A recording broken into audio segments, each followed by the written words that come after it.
Hi, I'm Jersey. Hola, I am Zola, and we will be do doing the Absa Absa Cape Cape Epic Epic together. Main objective is obviously riding for the Exxaro Jersey, but our main goal is to also reach top 40 overall. I started riding here at Songo around about 2008. I was 12 years old at the time. As we were playing around the street, one of my friends came back and told me that there are actually some bikes that are given down at the bottom. I think you might enjoy it. Let's go check it out.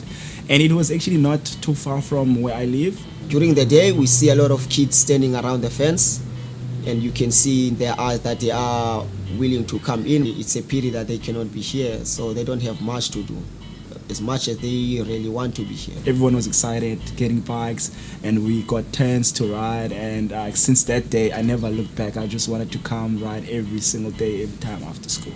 2008 was the main start of Songo. Purpose of the program at that time, it was mainly on bikes, but then obviously the most time they spent on the community, they saw like a huge gap, and that's where the education part was also introduced. The clubhouse, building was more like a soccer clubhouse that was just left here, vandalized. But then obviously when the guys started building the space, they started looking into getting the building fixed for kids to actually come and accommodate. Because obviously at home there's a lot of like distractions. So the facility also just kind of developed into a space where kids can also come and not just change and go ride, but also like accommodate them as more like a home, a place where they can come and do their homework. So it have like played a very huge role on kids themselves around the program. When I was doing grade 11, so I was a little bit struggling with my maths and my physics.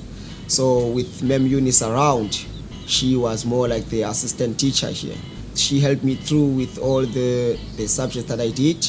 Then I managed to pass my grade 12. And then after, I had to search for a school, for a tertiary institution where I could study. Then I eventually talked to SIPS about what I want to do, and then he tried and make sure that I get the school at ETA College.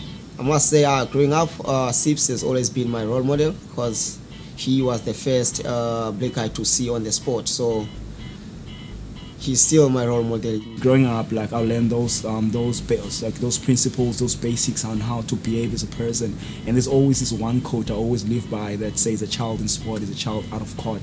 And here, like where we grow up, it's very difficult. It's not easy. There's a lot of gangsterism, there's a lot of drug abuse, there's a lot of alcohol abuse. So being here on the program, it helped me, being away from those kind of effects. Those benefits of the program really helped. Especially me, initially played a very big role. If it was not for this program, I don't think I could have imagined how my life would have been. To be able to dream and be able to have a future for yourself played a very huge role on my side. Currently at the moment, I'm working at Specialized as a junior technician. Specialized was always involved sponsoring the program in terms of bikes, and with Christoph Salza being the main founder also of the program, to see them riding those beautiful bikes, it's been a great thing for me, and yeah, it feels like a dream come true being part of the main Specialized team itself.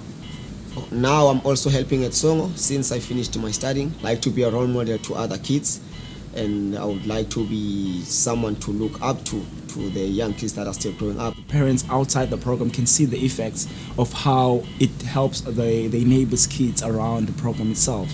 So with the sponsorship, it will help also to expand the program and accommodate more kids, being able to also groom more kids like myself, Sipo and Tlasho. Being at Songo is like my life. I don't think there is something else that I can do if there can't be Songo around. Most importantly, you must have a purpose.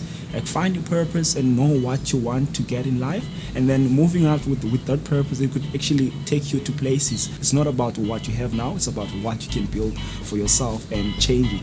And just always try to see within you instead of looking outside what's happening around you.